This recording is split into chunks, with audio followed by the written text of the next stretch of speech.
Om Namo Bhagavate Vasudevaya. Obeisances unto the Supreme Being Vasudeva, who alone is.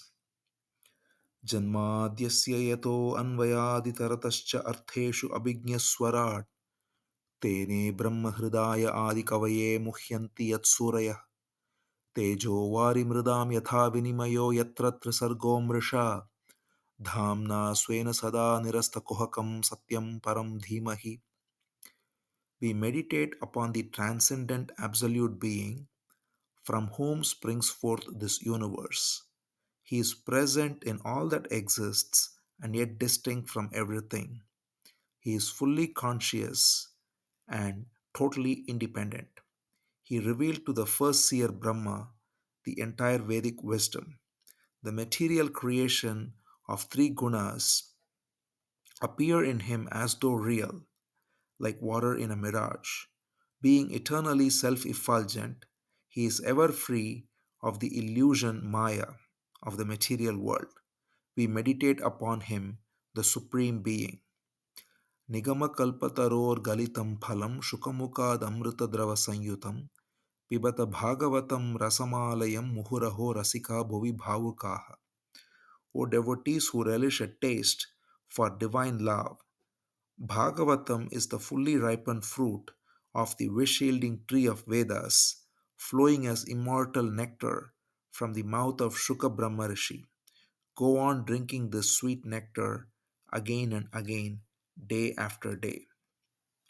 So, we are now in the 10th chapter of the first Skandha of Srimad Bhagavatam.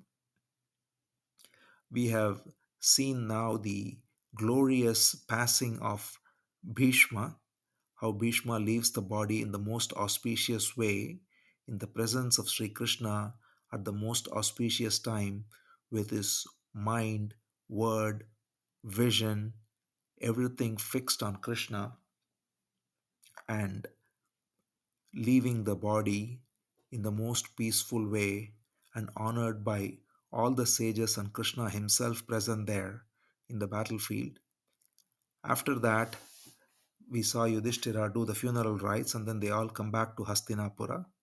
And Yudhisthira now gets back to the business of being the emperor. So we begin the 10th chapter. Now Krishna is finally preparing to leave to Dwaraka. Meanwhile, Shaunaka, who is the head of the rishis, listening in Naimisharanyam to Sutta Maharishi's discourse, which is the original conversation in which all of these are being narrated. This Shaunaka is asking, out of his curiosity, how did Yudhishthira rule the kingdom? What did he accomplish? And Sutta Maharishi explains briefly about how beautifully Yudhishthira ruled the kingdom.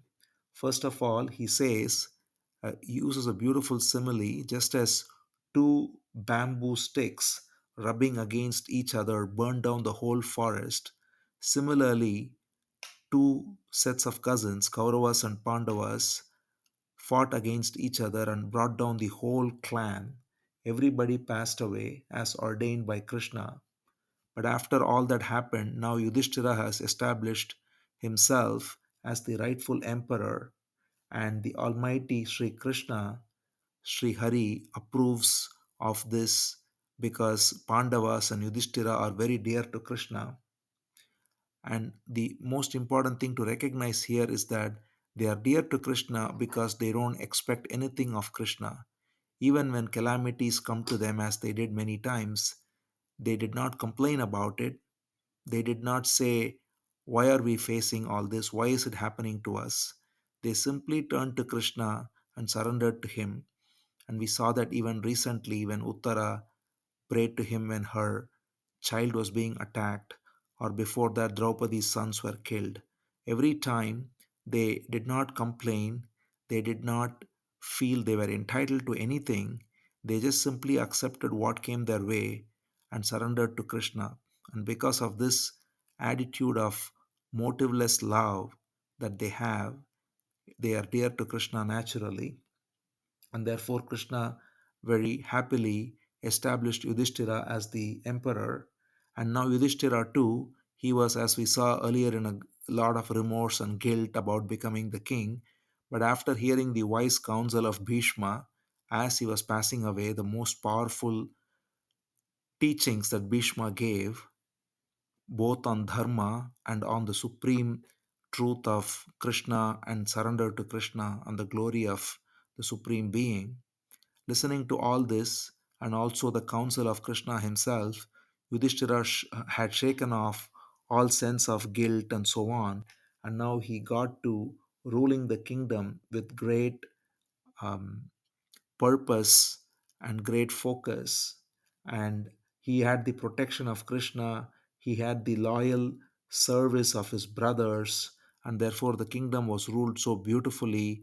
Rain was coming at the right time, earth was flourishing, all the animals were prosperous, the cows were giving plenty of milk, rivers and mountains and trees and oceans and all aspects of nature were happily producing more and more for the well being of all the subjects, and all living beings had no worries, no concerns. So it was a beautiful kingdom that Yudhishthira established on the ground of righteousness and ably guided by the blessings of Krishna himself. And now, after this was established, Krishna finally takes leave and tells Yudhishthira that now he has to really go, and Yudhishthira reluctantly but understandingly agrees to this and embraces him. So, this is the culture of handling guests and so on. So, it is Krishna, even though he is the supreme being, he does not leave without getting the permission of Yudhishthira. And Yudhishthira had every right to detain Krishna there out of love. The right comes out of love, not out of anything else. And when Yudhishthira recognizes that he has had more than his fill, and now it is rightfully the time for Krishna to go back to his kingdom, his place, Dwaraka, so he reluctantly but understandingly acknowledges it and therefore makes arrangements for Krishna to go back. And so everyone starts embracing Krishna, and Krishna also bows to Yudhishthira, who is now the king, and everyone greets him. And all the ladies, uh, Draupadi, Kunti, Uttara, and also Shubhadra. Shubhadra, we haven't seen her so far in Bhagavatam. She is the sister of Krishna himself, and she is also the wife of Arjuna, and therefore she is there along with Arjuna. So all the women especially are so dear to Krishna. They always turn to Krishna in all times of peril, as we saw with Uttara and Draupadi, and there are many incidents before that, including the most um, famous and memorable incident of Draupadi being humiliated in the court and turning completely to Krishna, and Krishna protecting her. So, in every case, all the women turn to him, and he always has been the source of refuge and protection for all of them. So, all of them are understandably very sad to see Krishna leave, but so are the men. Bhima himself is very sad. Dhritarashtra is there, as we saw the father, the blind father who did not engage in the war, the father of Duryodhana and his wife Gandhari. They are also sad. So everyone is very sad to see Krishna go. Because here Sutta Maharishi says something so beautiful. He says, even today, this is true. He says, because of satsang, because of association with the right company, with sages, with uh, with true devotees, if one gets to hear the praises of Krishna, if one takes part in a beautiful kirtan, singing of the names of Krishna or listening to the stories of Krishna and discussing the nature of absolute truth and sitting in meditation with a group of uh, friends who are genuinely interested in realizing their true nature. So, this kind of satsang itself, he says, when one gets a taste of it, then one doesn't want to leave it. one doesn't want to forego this privilege and go to other worldly company. This being the case, how can we blame the Pandavas? Because they had the highest satsang, because they had the association in person with Krishna himself, and they not only saw him with their eyes, they listened to him, they touched him, they sat and dined with him. They had such close association with Krishna, with so much love and reciprocation, all the while fully surrendered and fully recognizing his true nature. So naturally the Pandavas were very sad to see Krishna leave, but also they were understanding, and therefore they were fetching presents and doing this and that to make arrangements for Krishna to leave. And the women were having tears, but here he says very important thing that's even observed today. They, even though they were so sad, they stopped from crying, because it is considered inauspicious to shed tears when someone is leaving. It is something that's even observed today in many parts of Bharat, where if someone is leaving, a loved one is leaving, and the separation is hard, they still do not cry, because they think crying brings bad omens. So this is actually a good way to uh, make sure that everyone smiles and leaves without any tears. So this was mentioned. This is mentioned in Bhagavatam here, that the ladies stopped from crying even though they were so moved and tears were welling up. So anyway, now Krishna is finally leaving the town, and so the whole town takes a celebration mood, because after all, even though it is an occasion that is fraught with the sadness of separation, they also have to give a right royal send off to Krishna. So there is all instruments coming out, drums are being beaten, people are playing the cymbals, the kartals, the mridangas, the veena, all these glorious instruments are making a lot of auspicious sounds.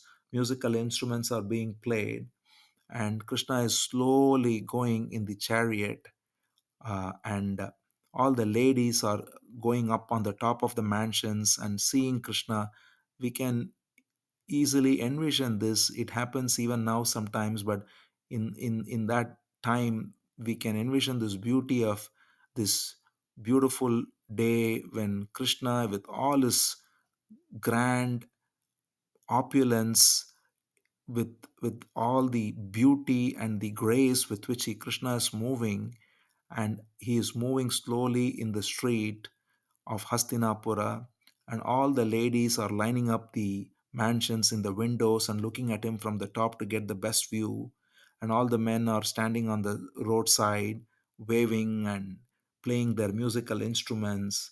And Arjuna, who is always the favorite of Krishna, he is holding an umbrella, a white umbrella, over Krishna to protect him from the sun.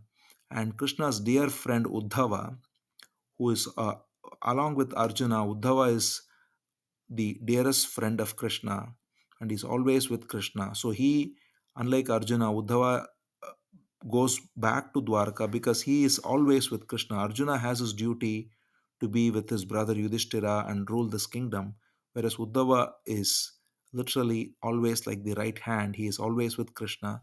So he is Uddhava and Satyaki, who is another companion of Krishna of the Yadu dynasty.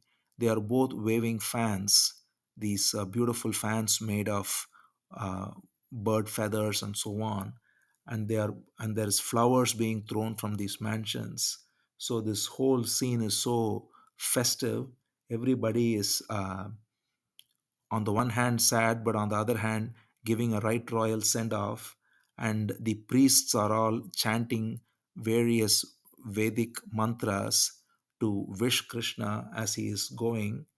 And this is all happening in a beautiful way. And here Sutta Maharshi writes how the priests chanting all these mantras are both most appropriate and not so, because as the personal form that Krishna has taken, they are most appropriate to chant, but as the true impersonal being of his nature as the pure self, they do not apply to him because there is no coming and going for him in that sense. So it is very curiously, just as there is the play of the form and the formless, similarly there is these mantras which are appropriate for someone leaving this kingdom, a great being, also are not appropriate in another way, because there is no coming and going for Krishna. Krishna is always in the hearts of all beings. So, with that note, then there is a beautiful conversation that Suta Maharishi reports here of some of the wise women of Hastinapura who are chatting as Krishna is leaving. And we can see the wisdom coming out of these women. One of the hallmarks of Bhagavatam we can see already is that so much of beautiful wisdom is coming from so many women devotees. We saw Draupadi, first of all, express her compassion, incomparable compassion, by forgiving the one who killed her sons. Then we saw Uttara express the highest teaching when her uh, child in the womb was being attacked. She said, I'm surrendering to you, Krishna, because everyone here is simply death personified. So she gives the highest realization that everything here is impermanent, everyone is impermanent, only you alone are true. We saw Kunti express the highest prayers, and now these unnamed women are discussing among them the greatness of Krishna, and they bring out the highest wisdom of the essence of the Upanishads in their beautiful conversation. They say that here is Krishna going, but he is also the same eternal being who is the self of all, and he is the very same being that is always present even when the entire universe dissolves. So, all the forces of this creation, starting with the cosmic intelligence called Mahat, everything retire into him upon dissolution, and everything comes out of him upon creation. He brings out through his own Maya this Prakriti, which is nature, with all its characteristics and gunas, the three gunas, and he sports like play with time and space, and that causes all created beings to be deluded by a false sense of separate ego, and this entire play is orchestrated by him. He is the one who is perceived by all the great sages and seers in their hearts, in their meditation, in their silence, and he is the one who can clean all impurities through devotion. So, as pure impersonal awareness, he shines in the hearts of all meditators and sages, and as the sweet personal God that he has descended, he, through loving devotion, removes all impurities which are not as easy to do through other practices like yoga and so on. He is the same Supreme Lord whose stories and glories have been sung in all Vedas, in all the Suktams and so on. And he is, in his own sportful ways, doing this Leela, this play, this cycle of creation, sustenance, and annihilation of the universe. And every time when there is a rise of unrighteousness, adharma in this world, he comes again and again in different forms to re-establish dharma. And this is something Krishna himself says in the Bhagavad Gita, a very famous shloka where he says, Paritranaya sadhunam vinashaya cha dushkritam dharma sansthapanartaya sambhavami yuge yuge. Every time there is rise of unrighteousness, in order to remove that and to protect the good, I come in each era and re-establish dharma. So that's what these ladies are beautifully expressing, that he comes every time to re-establish dharma, like he has done now by reinstating Yudhisthira as our king after all the horrible events of the last few years. And now see how prosperous and beautiful the kingdom is. And then they glorify how fortunate is everyone associated with Krishna, the Yadu dynasty in which he was born, the land of Vrindavan, where he grew up and sported with all the gopis on the banks of Yamuna.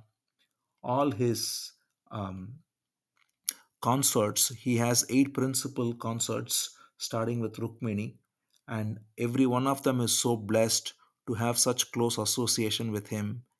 They must have done some great tapas, great austerities to have this great benediction. So they are glorifying, and how blessed is Dwaraka, the land to which he is going back. So thereby they are glorifying all of this. So they are talking in these terms. These women are both glorifying again the impersonal and the personal aspects of the God, the supreme being here, and they are glorifying the descent of Krishna and all the activities of Krishna, as well as his eternal impersonal nature as time, as space, and even transcending that as pure being that is beyond time and space. So, as these women are making all these beautiful statements discussing among themselves, Sri Hari is going by and he is greeting everyone with beautiful smile, bewitching them, really charming everyone as he is going. And Yudhisthira, out of his love, arranges for a whole army to accompany Krishna. He thinks there may be some danger on the way, just out of his love. Of course, there is no need for any of that. But just out of his own love, he says, he insists to send a whole army to accompany Krishna all the way from Hastinapura to Dwaraka, which is, as we noted, a good 1,000-mile journey. So Krishna then starts off on this journey, and the Pandavas are coming with him for a long distance.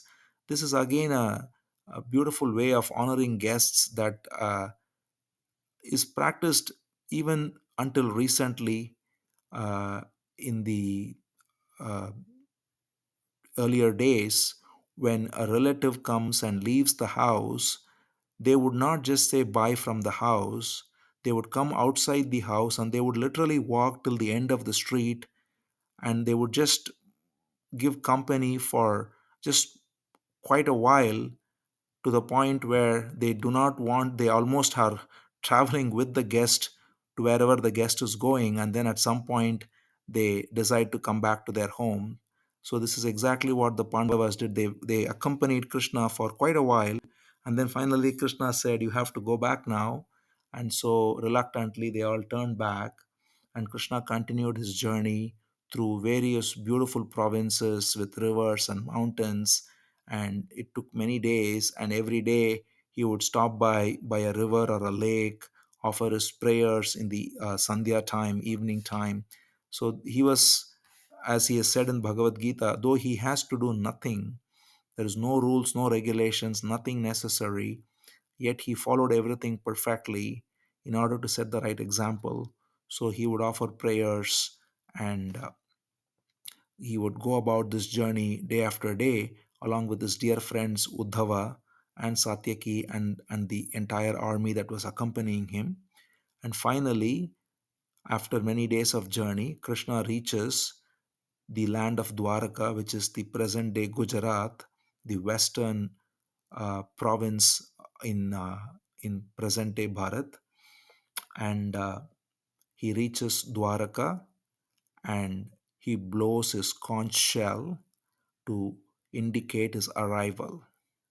So, with this, we are ending the 10th chapter and entering the 11th chapter, which we will see tomorrow. Om Namo Bhagavate Vasudevaya.